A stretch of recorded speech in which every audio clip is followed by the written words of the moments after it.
Pues bien, vamos a continuar con el estudio de Juan. En esta mañana vamos a retroceder porque el pasaje que me tocaba, aquel domingo no pude venir el fin de semana por sospecha de COVID, pero bueno, ahora nos tocaría el capítulo 2 y los versículos 23 al 25. Nuestro hermano José Vera habló ya del capítulo 3 de Jesús y Nicodemo y por tanto pues ahora retrocedemos un poco, pero como dice en la ciencia, el orden de los factores no altera el producto, ¿verdad? ¿Es eso? ¿O me he equivocado? Creo que era eso, ¿no? Bien, dice así el texto, versículo 23. Estando en Jerusalén en la fiesta de la Pascua, muchos creyeron en su nombre, viendo las señales que hacía. Pero Jesús mismo no se fiaba de ellos porque conocía a todos. Y no tenía necesidad de que nadie le diese testimonio del hombre, pues él sabía lo que había en el hombre. Pues hasta aquí este texto, que el Señor pues me dirija en su palabra, en lo que ha puesto en mi corazón. Bien, normalmente cuando sé que me toca un texto, pues estoy dándole vueltas por días. Y no acudo a ningún comentario bíblico. Quiero a ver qué me sale o lo que el Señor pone en mi corazón. Y lo primero que vi, dice que estaba en Jerusalén en la fiesta de la Pascua. Y bueno, pues nuestro hermano Adolfo habló de la purificación del templo en el tiempo de la Pascua, estaba cerca la Pascua, dice. Y entonces, pues, los ojos se me van a las referencias bíblicas que hay en este texto. Si veis arriba lo que dice en donde Jesús purifica el templo, pues Mateo lo sitúa allá por el capítulo 21, de los 28 que tiene, de los 24. Marcos por el 11, que tiene 16 capítulos, o sea, también va por el final de la vida de Cristo. Lucas por el 19. Todo a mí me llamó la atención porque este hecho es interpolado y puesto al principio, cuando habíamos leído que en las bodas de Caná dijo Juan, este principio de señales hizo Jesús. Y en ese principio de señales, él, cuando se pone a relatar, relata esto. Entonces, pues, digo, lo ha puesto muy, muy temprano por hacer. Empecé a buscar y antes de este hecho, dice,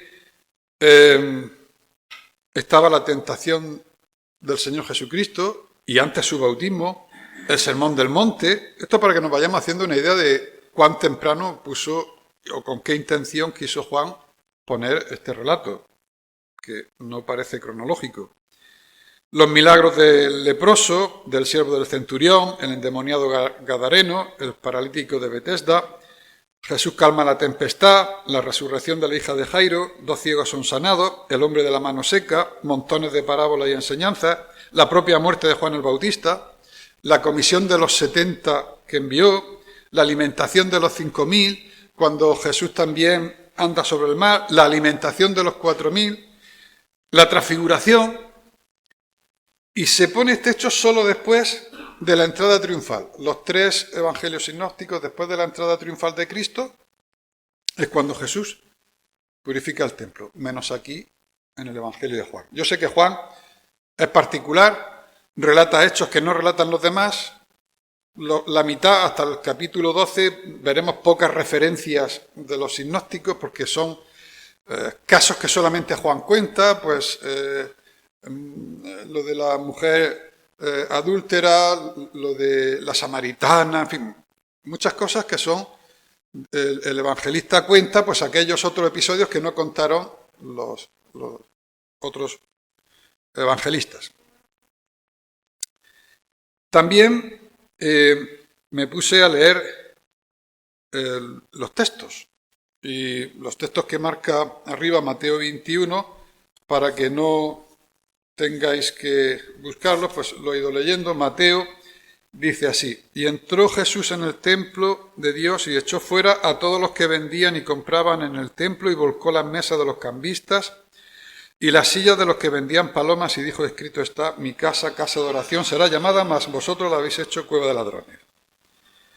Marcos, del mismo hecho, dice lo siguiente: vinieron pues a Jerusalén y entrando Jesús en el templo comenzó a echar fuera a los que vendían y compraban en el templo y volcó la mesa de los cambistas y las sillas de los que vendían palomas y no consentía que nadie atravesase el templo llevando utensilio alguno y les enseñaba diciendo: ¿no está escrito, mi casa será llamada casa de oración para todas las naciones?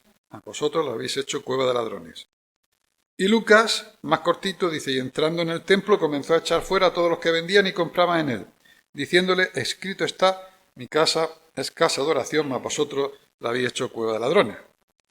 Pero Juan dice: estaba cerca la Pascua de los judíos y subió Jesús a Jerusalén y halló en el templo a los que vendían bueyes, ovejas, palomas y a los cambistas allí sentados.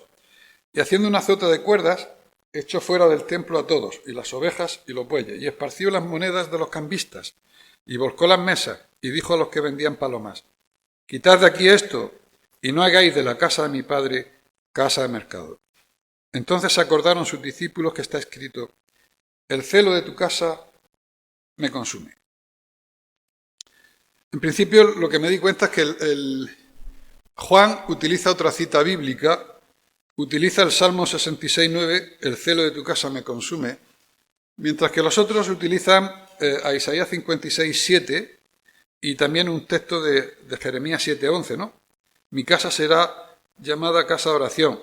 Y luego en otro texto, vosotros la habéis hecho cueva de ladrones. Esa fue la primera diferencia, aparte de la ubicación en la cronología. Y sin embargo, Juan es de los más cronológicos que hay después.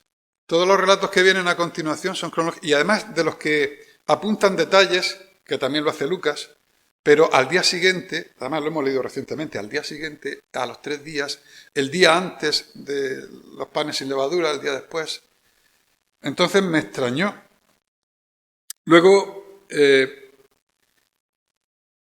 me llamó también la atención el hecho de que como es después de la entrada triunfal, momentos antes Cristo había llorado por Jerusalén y habría predicho la destrucción del templo, que no quedaría piedra sobre piedra, y después entra y empieza a purificar y a purgar, a quitar todo lo malo que había en el templo, con lo cual esas dos reacciones también me chocaban un poco, sabiendo que aquello iba a ser destruido, ¿no?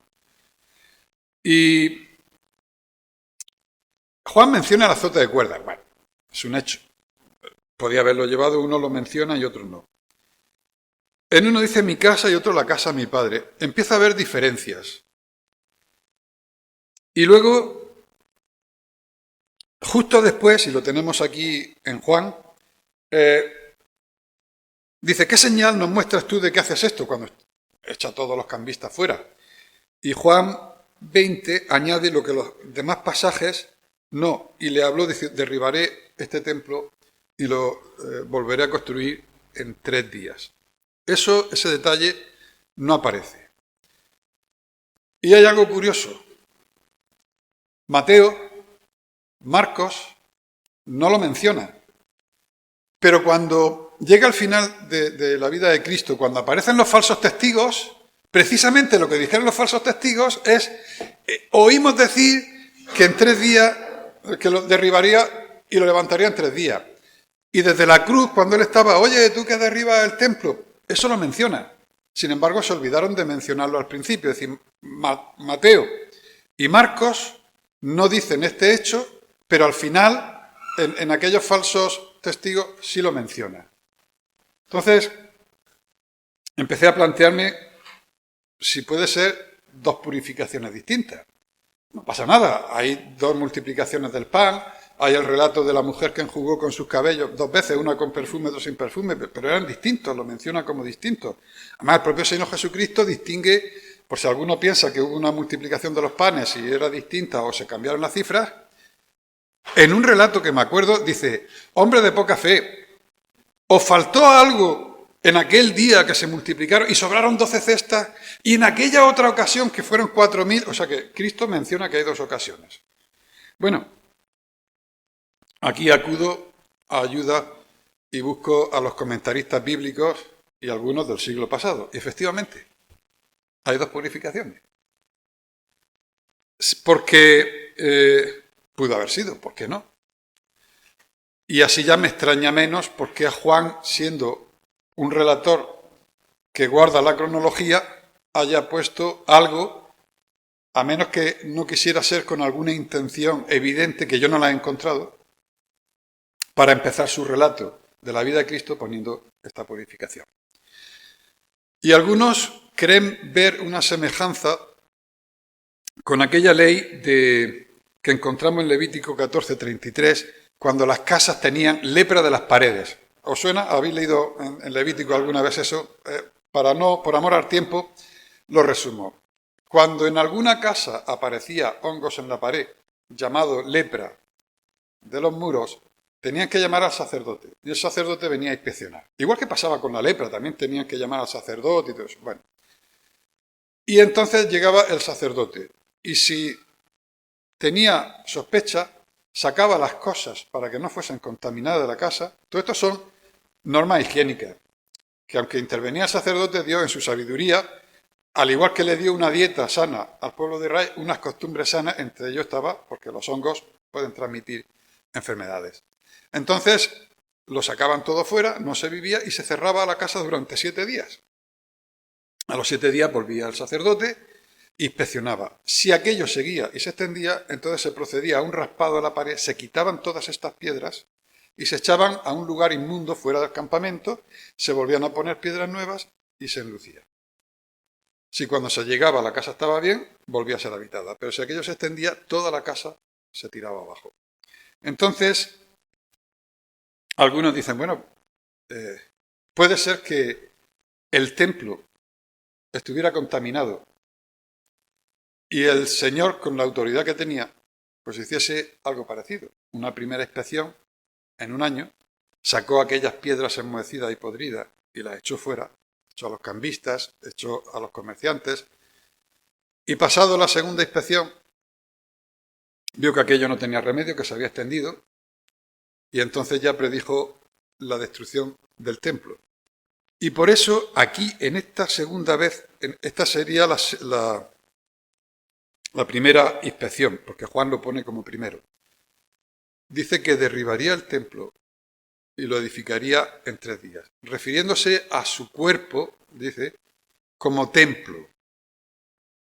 Y en Hebreos encontramos la referencia que dice por el camino nuevo y vivo que Él nos abrió a través de su cuerpo. En el Hebreos 10:20 dice, por el camino nuevo y vivo que Él nos abrió a través del velo, esto es, su carne. También nos viene a decir Hebreos que del nuevo pacto, que aquello que es antiguo es viejo y tiende a desaparecer. Así lo dice en Hebreos. Y entonces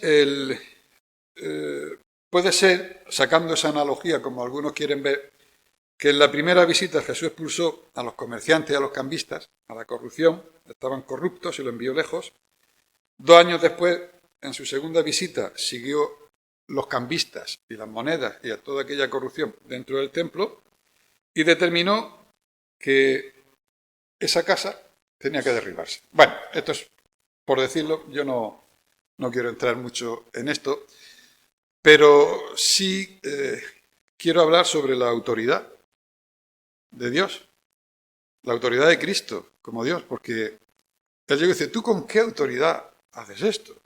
Pues Él mostró que tenía, más tarde, mostró que tenía autoridad. Otro detalle podría ser, cada vez que se ha inaugurado un templo, cuando se inauguró el tabernáculo, que no templo, que era aquella tienda tan grande, pues cuando se inauguró dice que la gloria de Dios entró.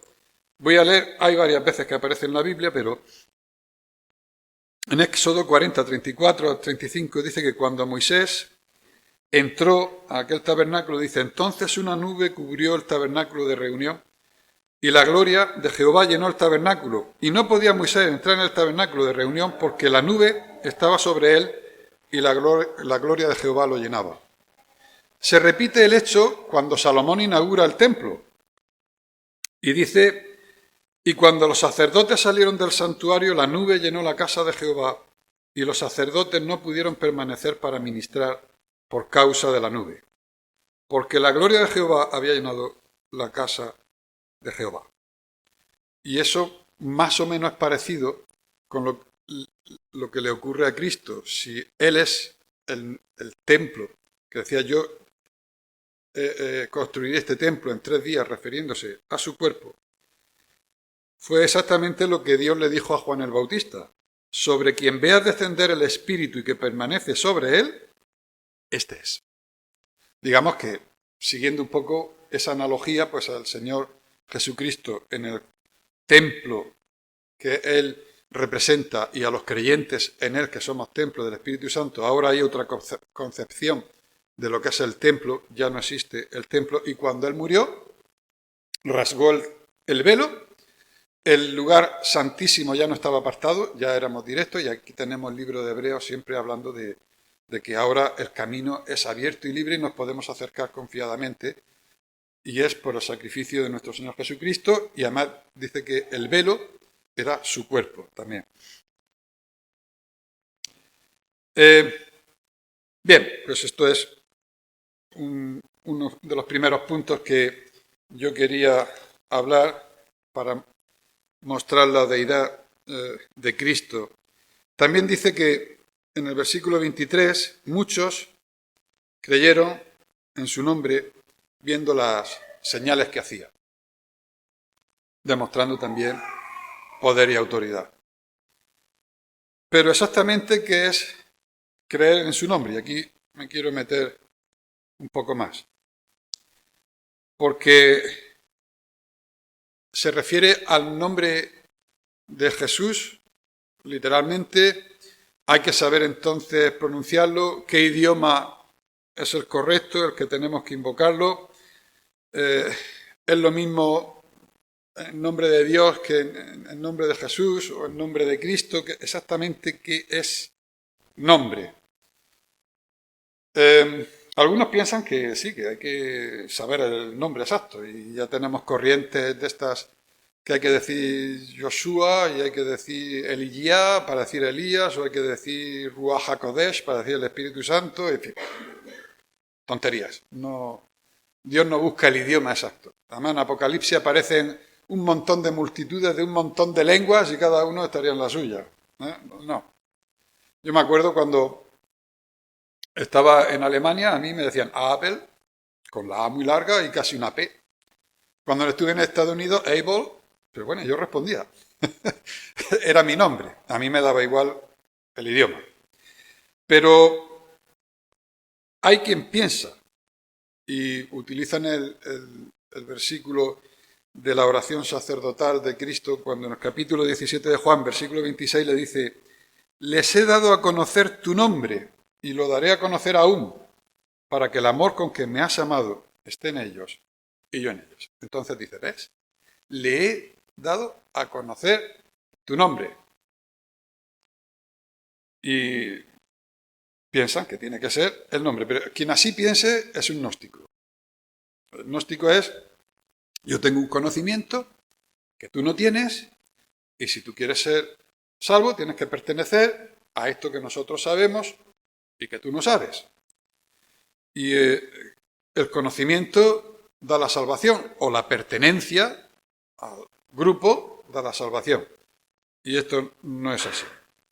Hay sociedades que dicen saber el nombre. Yo me he puesto a investigar sobre el nombre de Jehová hasta en las páginas de los hebreos y no lo saben. Lo han perdido. Lo han perdido. Se sabe que está a las 4 letras. Ya sabéis, lo he dicho alguna vez, que los hebreos en un principio, y también el árabe, no tenía nada más que las consonantes, las vocales no. Pero como todo el mundo sabía esa aludía, pues lo leía. Es decir, si yo me llamo Valentín y pongo VLTN, pues todo el mundo, sabiendo de qué habla, pues va a pronunciar Valentín. Pero podría ser Valentón, podría ser Valentín, podría ser cualquier cosa. Hasta muy tardío no se incluyeron las vocales a este idioma, y la vocal era como una especie de puntos que ponían arriba, pero ya digamos que demasiado tarde. Tanto respeto le tenían al nombre de Yahvé o de Jehová que no lo decían. Y cuando llegaban a las escrituras, ponían, ya cuando existían las vocales, le pusieron las vocales encima, pero de Adonai, porque todo el mundo cuando llegaba ahí, para no decir el nombre y pronunciarlo en vano, decía Adonai. Entonces, para recordar a los que leían, se puso Adonai. Vale, surgió la mezcla de que las vocales de Adonai con JHVH, pues salió Jehová. Y la otra es una transliteración. Si tú lees en hebreo, JWHW,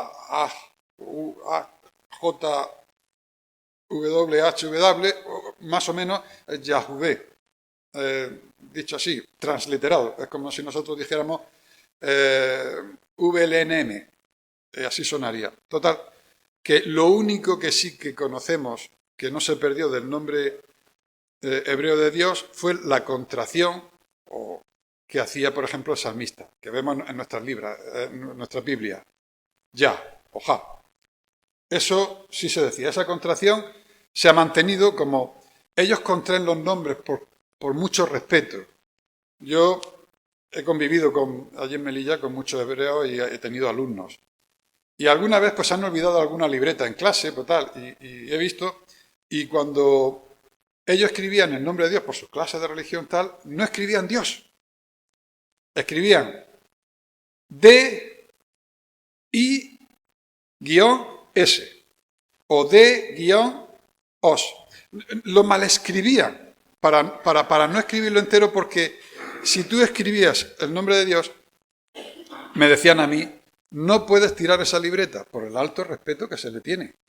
Y eso, si va a la basura, pues eso refleja la indignidad que le damos al nombre de Dios. Y no lo escribían completo. Bien, pues el salmista, si no quería decir ese nombre completo, pues lo acortaba. Eso sí lo tenemos seguro, que es Ja o Ya.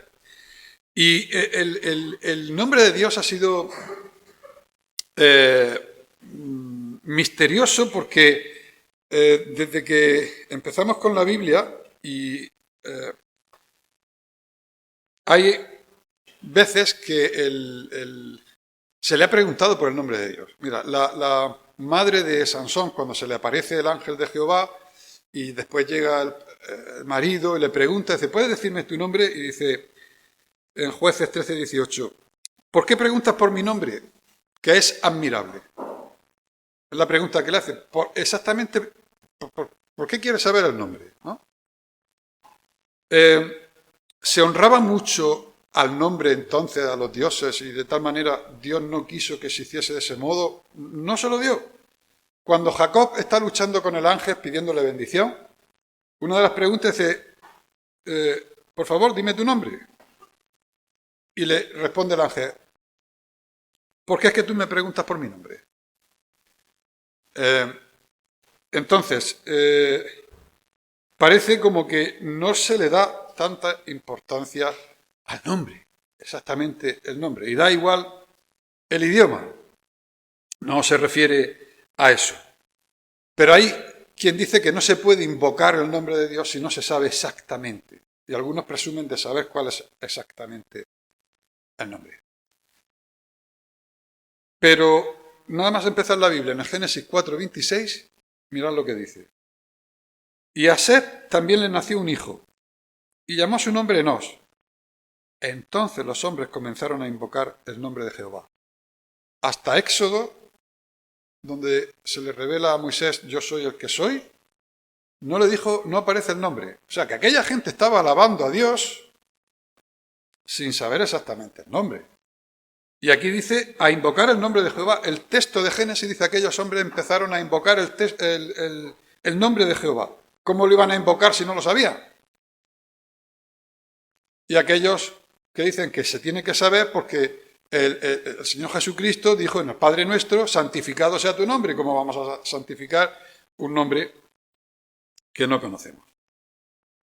Pero tampoco conocemos el nombre de la ley, ni el nombre de la justicia. Y hablamos en nombre de la ley y en nombre de la justicia. Llegado a este punto, creo que todos entendemos que se refiere a la autoridad y al poder que representa. Entonces, cuando dije, creyeron en su nombre, refiriéndose a Cristo, lo que creyeron es en su poder y en su gloria, porque habían visto muchas señales. Y a eso es a lo que se refiere el nombre. Pero, aún así, el Señor ha permitido que en el nombre de Jesús se encuentre la partícula ja, igual que en aleluya, que es alabad a ja. Y en Jesús, que significa Jehová salva, ja, salva, es Joshua o Jehoshua, y después se acorta, es decir, en el nombre de Jesús. Así que entendemos bien lo que dice Filipenses, ¿no? Que Dios lo exaltó y le otorgó el nombre que está sobre todo nombre. El nombre que está sobre todo nombre. Y aquí pues puede chocar con Isaías 42, 8, que dice, yo Jehová, este es mi nombre y mi gloria no doy a otro. No le doy mi nombre a nadie. Pero el Señor Jesucristo sí tiene ese nombre. Dice Isaías 43, 11, yo Jehová, y fuera de mí no hay quien salve. Pues él dice que no hay otro nombre dado bajo el cielo en que podamos ser salvos. Y además lo dice, sino en el nombre de Jesús. ¿Por qué? Porque también está el nombre de Dios ahí. Y Juan, capítulo 16, 24, dice, hasta ahora nada habíais pedido en mi nombre. Pedid y recibiréis para que vuestro gozo sea cumplido. Parece que el Señor ha querido poner un antes y un después. Por lo que fuera, se ha perdido el nombre de puro respeto que le tenía. Sin embargo, a Cristo, a Joshua o Jesús, da igual el idioma que lo pronunciemos porque, como he dicho, eso no importa. Pero ha dicho que ese nombre está. Con lo cual cumple la escritura. Nunca daré mi nombre a nadie. Ni mi gloria está en mi nombre. Si hablamos de la deidad de Cristo, porque este texto rezuma de la deidad y del poder de Cristo, le ha concedido el nombre. Y le ha dado el nombre más alto que hay, para que en el nombre de Jesús, y cuando empiezas a leer todos los relatos de Hechos en adelante, pues te darás cuenta que es, vamos a leerlo, vamos a leer un pasaje en Hechos 9:14, 9:14 al 21. Y aquí sí quiero que me acompañéis porque aparece cosas muy interesantes. Hechos 9:14.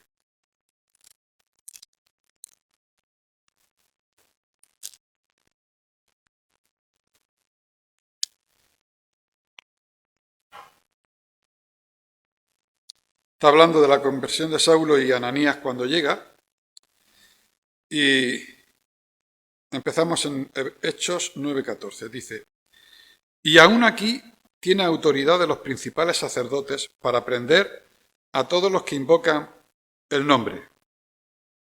El Señor le dijo, ve porque instrumento escogido me es este para llevar mi nombre en presencia de los gentiles y de reyes y de los hijos de Israel, porque yo le mostraré cuánto le es necesario padecer por mi nombre. Fue entonces Ananías y entró en la casa y poniendo sobre él las manos dijo, hermano Saulo, el Señor Jesús, que se te apareció en el camino por donde venías, me ha enviado para que recibas la vista y seas lleno del Espíritu Santo. O sea, el nombre es Jesús. Y el versículo 20 dice, enseguida predicaba a Cristo en las sinagogas. Y el 21 dice, y todos los que le oían estaban atónitos y decían, ¿no es este el que asolaba Jerusalén a los que invocaban Este nombre, ¿qué nombre? El de Jesús. Y hasta las mismas autoridades, cuando echaron a Pablo y Silas y le dijeron, no autorizamos que sigáis predicando el nombre. En fin, que el Señor Jesucristo tiene el poder, la autoridad y el nombre. 1 Corintios 1:2 dice, los santificados en Cristo, es la introducción de Corintios, llamados a ser santos con todos los que en cualquier lugar invocan el nombre y a continuación de nuestro Señor Jesucristo, Señor de ellos y Señor nuestro. Y es en el nombre de Jesús en el que hay salvación. Como he dicho antes, no hay otro nombre dado bajo el cielo, dado a los hombres, en que podamos ser salvos. Solo en el nombre de Jesús. Y también donde se obraban los milagros.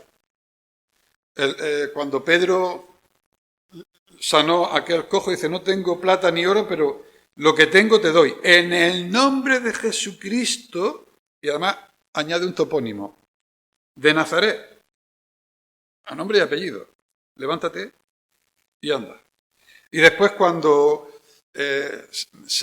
acude todo el pueblo y ellos predican desde el pórtico, dice, y por la fe en su nombre, en el nombre de Jesús, a este que vosotros veis y conocéis, le ha confirmado su nombre. Y la fe que es por él ha dado a este esta completa sanidad en presencia de todos vosotros. Si alguien quiere tomar un nombre y no sabía el nombre de Yahvé o de Jehová porque se ha perdido la pronunciación exacta, sí que tenemos el de Jesús, que no es así como se pronuncia tampoco, pero el Señor atiende igualmente.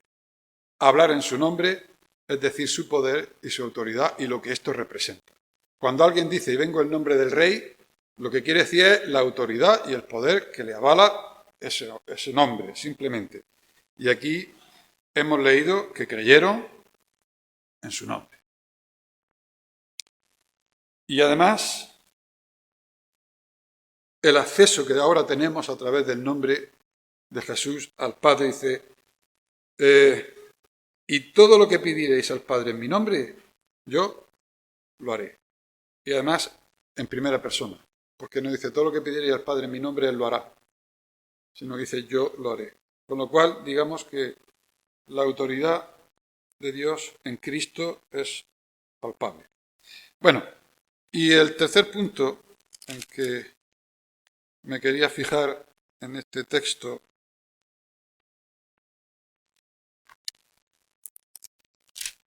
es el versículo 24 y 25. Pero Jesús mismo no se fiaba de ellos porque conocía a todos y no tenía necesidad de que nadie le diese testimonio del hombre, pues él sabía lo que había en el hombre. Bien, esto otra vez vuelvo a hablar de que Dios es omnisciente y Cristo es omnisciente. Decía que no se fiaba de ellos, porque sabemos que muchos de ellos, pues lo que confiaban en las señales, los milagros, y muchos confiaban en el Mesías del Antiguo Testamento guerrero, el Mesías libertador. Y pues muchos de ellos pues dicen, mira, por fin ha llegado el Mesías, con el odio que le tenemos a los romanos, yo me pego aquí porque más vale ser uno de los allegados y si formo parte del gobierno, pues mejor. Que seguramente fue lo que le pasó a Judas. Yo voy a ser el secretario del nuevo gobierno, ministro de Finanzas, y no fue así. Y aunque sabemos que el Señor conoce a todos, como dice aquí, no dejó de dar la oportunidad a Judas. Le dio exactamente la misma. Lo tuvo en su seno, en el círculo íntimo, escuchó la misma palabra, todos. Él no quiso nada más que oír la parte del Mesías libertador y no del Redentor. Pero Él conoce todos nuestros corazones. Y esa potestad solamente es de Dios. Porque cuando aquel paralítico fue bajado del techo para que fuese sanado, cuando le dijo tus pecados te son perdonados, aquellos que habían allí pensaron, pero ¿quién es este? Si solamente Dios puede perdonar pecados, y es cierto. Pero allí estaba Cristo, que los había oído, y como los escuchó, porque conoce el pensamiento de cada uno, le responde, pues ¿creéis que es más fácil perdonar los pecados que sanar? Pues a este hombre le digo que tome su lecho y se vaya. Pero los escuchó, los oyó, los vio. No hay nada que nos podamos ocultar delante de él.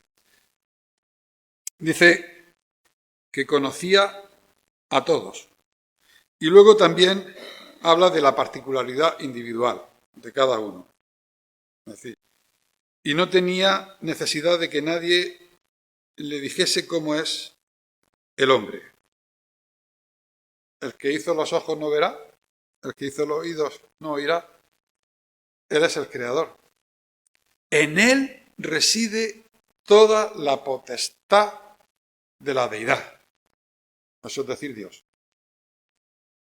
Él oía, escuchaba, ve, y además, como ha creado al hombre, sabe cómo piensa el hombre, no tenía necesidad de que nadie le diese testimonio del hombre.